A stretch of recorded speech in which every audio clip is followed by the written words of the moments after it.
हमारे प्रभु एवं उद्धारकर्ता यीशु मसीह के सर्वश्रेष्ठ एवं अतुलनीय नाम में हिंदी एफएम के सभी श्रोताओं का हार्दिक अभिनंदन। आज दिनांक 19 फरवरी दिन शुक्रवार सन 2021 का मनन के लिए पाठ। आज का शीर्षक है महान प्रेम। पहला कुरिन्थियों उसके 13वें अध्याय के 13वें वचन में हम ऐसा पाते हैं, इनमें सबसे बड़ा प्रेम है। आज ही जो प्रेम को समझाने के लिए पवित्र शास्त्र में एक विशिष्ट अध्याय है, यह पहला कुरिन्थियों की पुस्तक में 13वां अध्याय है। जी हाँ, जबकि प्रेम दुनिया की सबसे बड़ी ताकत है, इसलिए इसमें कोई आश्चर्य नहीं कि परमेश्वर ने इसके लिए एक विशिष्ट अध्याय आवंटित किया है। इब्रानियों की पुस्तक का 11वां अध्याय विश्वास के बारे में बताता है। भजन की पुस्तक में 119वें भजन में पवित्र शास्त्र के वचनों के महत्व पर प्रकाश डाला गया है। यशायाह की पुस्तक के 64वें अध्याय में बताया गया है कि पुनर्जागृति क्या है, और यशायाह का 53वां अध्याय कलवरी के बारे में बताता है। इसी तरह पहला कुरिन्थियों की पुस्तक का 13वां अध्याय प्रेम के बारे में कहता है। उस पूरे अध्याय में प्रेम के मीठे फल मिलते हैं। एक बार जब आप उद्धार पाते हैं और पवित्र आत्मा का अभिषेक प्राप्त करते हैं, तो यह अध्याय आपके लिए सोने की खान बन जाएगा। यदि आप इस अध्याय को क्रूस के प्रेम में अनुभव के साथ पढ़ते हैं, यह कलवरी के प्रेम की आग को प्रज्वलित करेगा और उसे आपके दिल में जलाएगा।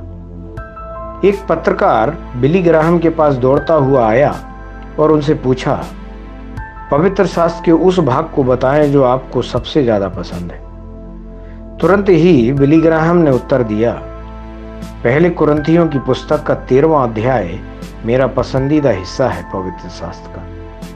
यह कहते हुए उन्होंने ऐसा क्यों है उसके कारण भी बताए। एक बार एक फरीसी यीशु के पास आया और पूछा, हे गुरु, व्यवस्था में कौन सी आज्ञा बड़ी है? मत्ती 22वें अध्याय के 36वें वचन में हम ऐसा पाते हैं। यीशु का जवाब यह नहीं था कि सभी आज्ञाएं महत्वपूर्ण हैं, लेकिन उसने विशेष रूप से कहा, प्रेम करो। उन्होंने उससे कहा, तू परमेश्वर अपने प्रभु से अपने सारे मन, अपने सारे प्राण और अपनी सारी बुद्धि के साथ प्रेम रखे। बड़ी और मुख्य आज्ञा तो यही है। मत्ती 22वें अध्याय के 37 और 38वें वचन में हम इस तरह पाते हैं। इसके अलावा इससे पहले कि फरीसी अगला सवाल पूछता कि दूसरी सबसे बड़ी आज्ञा कौन सी है, यीशु ने खुद ही जवाब दिया, और उसी के समान यह दूसरी भी है कि तू अपने पड़ोसी से अपने समान प्रेम रख। मत्ती 22वें अध्याय के 39वें वचन में हम ऐसा पाते हैं। पहला कुरिन्थियों के 13वें अध्याय के 13वें वचन में हमने अभी देखा, जहां प्रेरित पौलुस ने कहा सबसे बड़ा प्रेम है। यीशु मसीह ने कहा, पड़ोसी से अपने समान प्रेम रखना सारे होम बलियों और बलिदानों से बढ़कर है। मरकुस 12वें अध्याय के 33वें वचन में हम ऐसा पाते हैं। प्रेरित पतरस ने कहा, सब में श्रेष्ठ बात यह है कि एक दूसरे से अधिक प्रेम रखो। पहला पतरस 4थे अध्याय के 8वें वचन में हम ऐसा पाते हैं। एक दूसरे से प्रेम करो, यह आज्ञा पवित्र शास्त्र में 14 बार दिखाई देती है। यीशु मसीह इस बारे में अधिक से अधिक जोर देते हैं। सच्चाई यह है कि आत्माओं की फसल मसीहियों के बीच के प्रेम के अनुपात में ही होगी।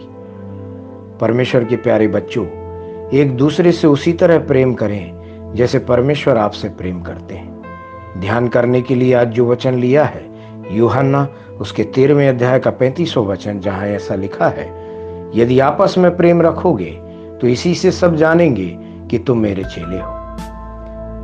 अजी जो परमेश्वर करे इन वचनों के सुनने पर, पढ़ने पर, मनन करने पर और विशेष रूप से इन पर चलने पर आपको बहुतायत से आपके जीवन में भी आशीष दे। आमीन।